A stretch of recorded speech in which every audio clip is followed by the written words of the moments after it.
So students, I welcome you all to my first lecture on digital signal processing, that is UEC 502, and that is for electronics and communication engineering students and electronics and computer engineering students. So we will discuss first the concept of frequency in continuous time and discrete time signals. Let us suppose xat is equal to a cos omega t plus phi. Here the time variable t is varying from minus infinity to infinity. The continuous time sinusoidal signal will look like this. Here Tp is the fundamental period of sinusoidal signal and Tp is equal to 1 by f. It is well known. And the angular radial frequency is equal to 2 pi f in continuous time domain. A is the amplitude of this analog signal. Omega is the angular frequency in radians per second. I repeat, radians per second. And phi is the phase in radians. Capital F is the frequency in cycles per second or hertz. So these are mentioned here, A, omega, phi. For F equal to 1 by Tp, that is any fixed value, the sinusoidal signal xat plus Tp is equal to xat. That is, it is periodic. Continuous time sinusoidal signals with distinct frequencies are distinct. This means 100 Hz frequency component is different from 200 Hz frequency component. Increasing frequency f, that is capital F frequency in hertz, leads to an increase in the rate of oscillations of signal xat. If I will go on increasing the value of omega here in this relation, the rate of oscillation will go on increasing till infinity. Now I can assume a signal x a bar t is equal to e raised to j omega t plus phi, that is complex exponential signal. I can express x a t as real part of x a bar t, which is equal to a cos omega t plus phi. If you look at this relation, this is Euler identity. A sinusoidal signal from this relation, a sinusoidal signal can be obtained by adding two equal amplitude complex conjugate exponential signals, which are known as phasors. This is representation of cosine function by a pair of phasors. Here, a positive frequency corresponds to counterclockwise uniform angular motion, and a negative frequency corresponds to a clockwise angular motion. As the time progresses, the phasors rotate in opposite directions with angular frequencies plus minus omega radians per second. The frequency range for analog sinusoidal signals is, therefore, capital F can vary from minus infinity to infinity, and similarly the angular frequency will vary from minus infinity to infinity. So this is the range for the continuous time sinusoidal signals. Now for discrete time sinusoidal signals, let xn is equal to a cos omega n plus phi, where n is an integer variable which is called sample number. Here I would like to mention first that I am using small omega as angular frequency in discrete domain. I am changing the notation. I am using here small omega as angular frequency in radians per second for discrete time domain. Here A is the amplitude of sinusoidal signal, phi is the phase in radians. I once more repeat that this angular frequency is in radians per sample. So this is discrete time signal. This is how the discrete time signal can be viewed. Here small omega is equal to 2 pi small f. Here small f is the frequency with dimension cycles per sample. It is the frequency in discrete domain. A discrete time sinusoid is periodic only if its frequency small f is a rational number with the period n capital N greater than 0, such that xn plus capital N is equal to xn for all n. The smallest value of capital N for which this relation, the smallest value of capital N for which this relation is true is called fundamental period. This is called fundamental period for which this relation is true. Now we do it mathematically. Let xn is equal to cos 2 pi fn plus phi. If it fulfills the conditions for periodicity, then xn is equal to 2 pi fn plus phi is equal to cos 2 pi f n plus capital N plus phi. This relation is correct if and only if this is correct, if and only if 2 pi fn is equal to 2 pi k, where k is an integer. From this relation, small f is equal to k by capital N. Here I would like to mention once more that capital N is fundamental period.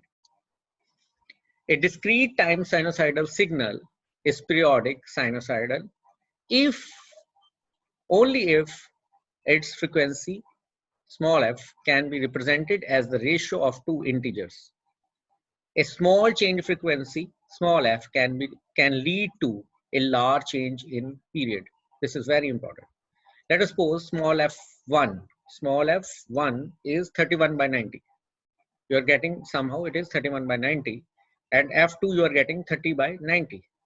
Here it is in the numerator, there is 31, here it is 30. So I cannot divide these numbers anymore. So the period is n1 is equal to 90. Here I can cancel zeros, and after division I can get 1 by 3, and the 3 is n2. So look at this, a small change in frequency can lead to a large change in period. That is fundamental period. So be careful in discrete time domain. While working in discrete time domain, be careful. Discrete time sinusoidal signals whose frequencies are separated by an integer multiple of 2 pi are identical. Now we will do it once more with one example. Let us suppose x1n is cos omega n plus phi, and x2n is cos omega 2 plus cos omega plus 2 pi k n plus phi. If I will solve this term in bracket, I can get this. If k is an integer, then x2 will become cos omega n plus phi. From this relation and that relation, I will find that x1n is equal to x2n. So there is no difference. They are indistinguishable. I can generalize this. I can write this as omega k equal to omega naught plus 2 pi k, with k is equal to 0, 1, 2, with omega naught lying in the range minus pi to pi. Hence, all sinusoidal sequences xkn is equal to a cos omega kn plus phi with k 0, 1, 2 are identical. That is indistinguishable. This was not the case in continuous domain. It is happening in discrete domain. So both the analysis in both domains is quite different. The analysis is quite different in both domains. All frequencies in the range in discrete domain, that is small omega, lying in the range minus pi to pi. In this range, all angular frequencies lying in this range are regarded as unique. Correspondingly, small f will lie in the range minus 1 by 2 to 1 by 2. So all frequencies in the range where small omega is greater than pi or f, small f is greater than 1 by 2 are regarded as alias. I think some of you have done it in digital communication or in signal systems. What is aliasing? But we will do it because we are going through the concept of frequency in discrete time domain and continuous time domain. Any sequence resulting from a sinusoidal with a frequency omega greater than pi or f greater than 1 by 2 is identical to the sequence obtained from a sinusoidal signal with frequency omega less than pi. It happens when you sample the signal. The highest rate of oscillations in a discrete time sinusoid, the highest rate of oscillations in a discrete time sinusoid is attained when omega is equal to pi or omega is equal to minus pi. That is, f is equal to 1 by 2 and small f is equal to minus 1 by 2. Therefore, when the value of angular frequency in discrete domain equal to pi or minus pi, the rate of oscillations is highest. The discrete time sinusoidal signal is found to be constant signal at omega is equal to 2 pi or also at omega is equal to 0. That is lowest rate. Therefore, we increase omega of sinusoidal discrete time. Therefore, if we increase omega of sinusoidal discrete time signal from pi to 2 pi, then its rate of oscillation will decrease. Now, look at this. At pi, the rate of oscillations is highest. At 2 pi, the signal is appearing to be constant. The rate is lowest. Therefore, if we will increase frequency from pi to 2 pi, the rate of oscillations will decrease. The frequency range for discrete time sinusoids is finite with duration of 2 pi, which is known as fundamental range. I can express xn a cos omega n plus phi as addition of two exponential signals, but I need to choose fundamental frequency range as minus pi to pi. That is, I will choose the range of angular radial frequency in discrete domain as minus pi to pi or small f from minus 1 by 2 to 1 by 2 or other range 0 to 2 pi for omega, small omega, and 0 to 1 for small f. Because the frequency range for discrete time sinusoid is finite with duration 2 pi. That is a unique range. Either you will consider this a unique range or you will consider this a unique range. Sampling of analog signals, periodic or uniform sampling. Xn is a discrete time signal obtained by taking samples of its analog signal xat every t seconds. The interval t, capital T, between successive samples is called the sampling period or sample interval. This, in between two discrete time samples, this duration is sampling interval. Fs is equal to 1 by capital T is called sampling rate or samples per second or the sampling frequency in hertz. Let analog signal xat is equal to a cos 2 pi capital Ft plus phi. These dotted lines show the analog signal, and this sampled value is showing xn is equal to x, a, and t. This is the sampled value. This is indicated as xn, that is discrete time signal, sampled periodically after interval capital T. The sample signal is therefore represented as x, a, and t is equal to x, a, t sampled at t is equal to n capital T. Substituting the values t is equal to nt here, this becomes a cos 2 pi capital F n t plus phi. If you will substitute the value of capital T here, I will get this relation. Xn is equal to a cos 2 pi small fn plus phi, with f is equal to f by fs. So the name of small f is relative or normalized frequency, or small f is known as relative or normalized frequency. From this relation,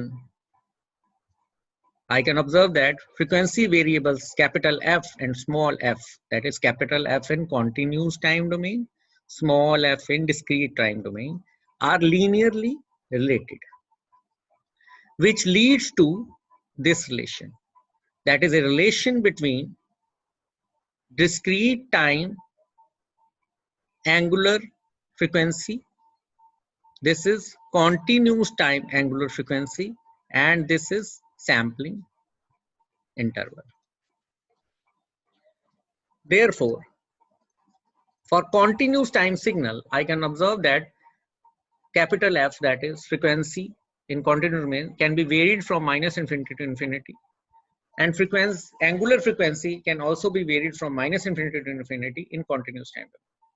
However, for discrete time signals, this is the unique range, that small omega can lie in minus pi to pi. That is, angular frequency in discrete domain can lie in minus pi to pi.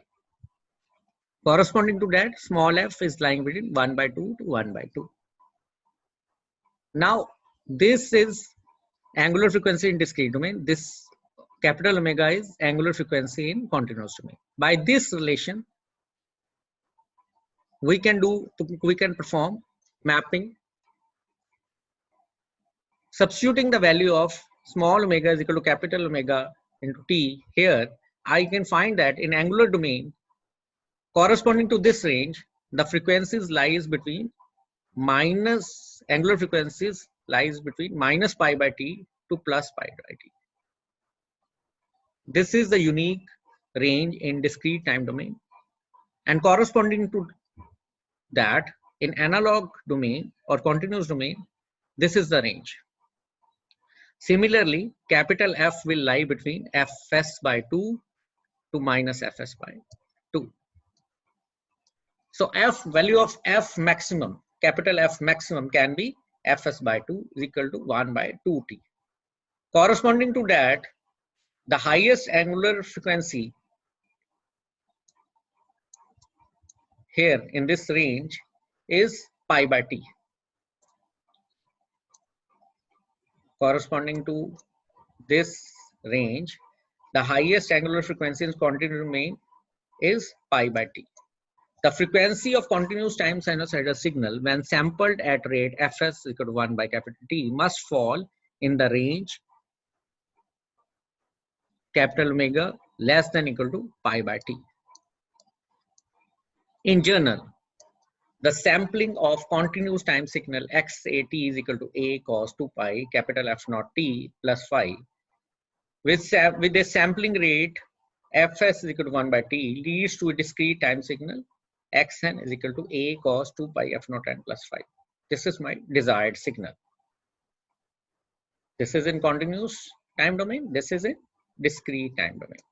And f naught is equal to f naught this small f naught is equal to capital F naught by fs. If we consider that fs by 2 is greater than capital F naught, then the relative frequency small f is less than 1 by 2, which is the frequency range for discrete time signal. That is the desired frequency range for discrete time signal. Now consider this is my desired signal. Now next point is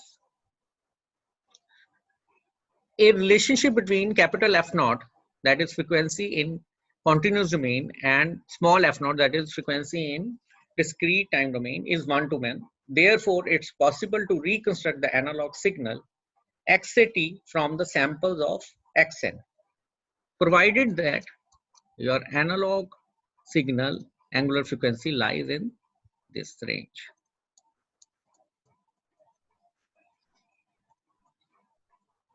Now, the next point is identify the frequency components that can cause aliasing.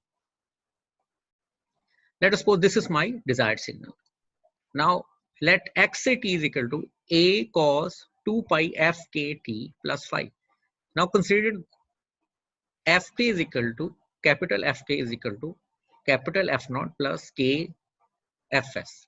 Now here I am choosing k is equal to plus minus 1 and plus minus 2. I am not using k is equal to 0 because that is my desired signal frequency. Now after sampling, when xa2, xant or which is indicated as xn, this becomes a cos, this expression appears, and after solution we will find, by following these steps, I will find that the xn is appearing to be a cos 2 pi f0 n plus phi. This is same signal as this. Now focus at this, that this fk, capital Fk, is the frequency which is higher than f0 in continuous time domain, but after sampling it is behaving as a lower frequency component, or it is falling on the lower frequency component. So it will be called aliasing frequency. Here Fk is equal to F0 plus Kfs are indistinguishable from the frequency F0 after sampling. This clearly indicates, because this is equal to this, but I am here the continuous time domain frequency is Fk, which is much higher than F0, but after sampling it is behaving as a lower frequency component, or it is falling on lower frequency components. These components are falling on lower frequency components so these frequencies are indistinguishable, or these frequencies become indistinguishable after sampling. These are aliases of f0. So while sampling we need to be very careful about aliasing frequencies. Now there is a relationship between continuous time and discrete time frequency variable in the case of periodic sampling, and it is plotted like this. Here small f is ranging from -1/2 to 1/2. Small omega, that is discrete time angular frequency, is ranging from -pi to pi. And capital F in hertz or in continuous time domain can go on increasing from 0 to, we can increase it to infinity. But what is happening? Fs by 2 here, or omega is equal to pi, correspondingly 1 to 1. Fs by 2 or small omega is equal to pi is considered to be the pivotal point, and reflect or fold the aliased frequencies to the range 0 to pi. Any frequency in analog domain, if cross this Fs by 2, this will be reflected back to the range 0 to pi after sampling. This will not go beyond this frequency. It will be reflected back.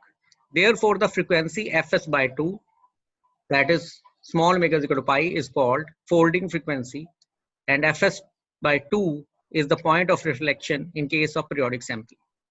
So if I will increase frequency in continuous domain and then sample it at the frequency Fs, that will be folded back to the range 0 to pi. So that's all for this lecture.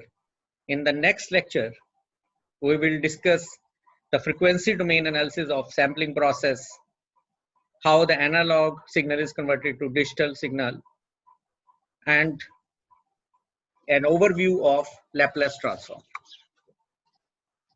Thanks for attending the lecture. And for this course on digital signal processing, you need to follow these reference books.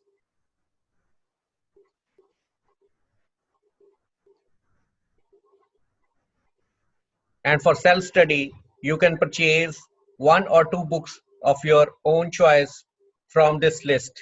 Thank you.